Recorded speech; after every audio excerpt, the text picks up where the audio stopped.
are because plenty of Real Madrid fans, basically since this draw was made, all we've heard from many Real Madrid fans has been like, "Oh, Liverpool sucked this year. We'll be fine." And I kid you not, like everything after that game, because I put out a couple of tweets about the game yesterday.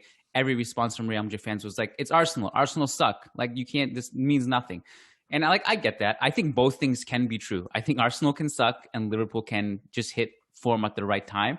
But I guess so. Heading into this.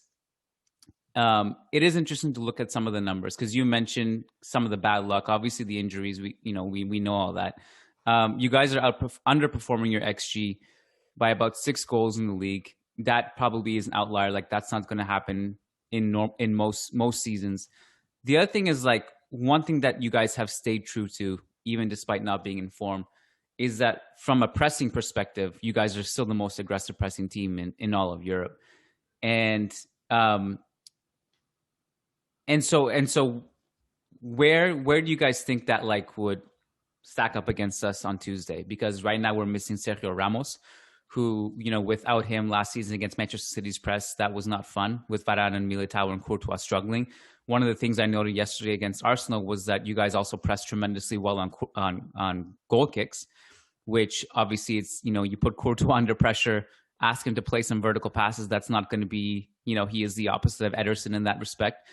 So how do you think that press will affect Real Madrid on Tuesday? I mean, the way I've kind of looked at this is sort of, I think La Liga as a whole has been pretty disappointing, it seems like, in Europe this year. Whether that's Sevilla against Dortmund, Barca PSG, I think it's kind of an interesting tie. We don't need to get into that, but obviously losing the first game 4-1, it was, you're not going to come back from that. And then even in the Europa League, I guess Granada and Villarreal are still left. There just seems to be like, even if you look at the numbers, like La Liga, it just seems like the game is just not quite as sort of physically and tactically dynamic as these other leagues. And so just within that sort of framework, you would think that Liverpool being at their best, which you saw against Arsenal, they literally just pin you in your own half, constantly win the ball back, and then they're just living inside the opposition penalty area. That's one of the stories of the season. They're as better than they've ever been before at getting the ball into the box. It's more about then turning that into shots, which they struggle with at times.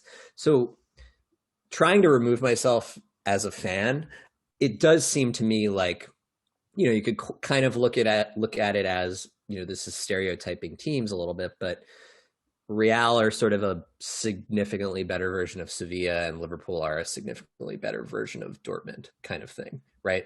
And I think the Dortmund, at least the first 70 minutes of the first Dortmund-Sevilla game, like Dortmund just kind of like shook Sevilla a little bit, and they couldn't really handle that tempo and that style. So I do think that there's a world where it's a sort of similar situation to the City Real matchup of last year.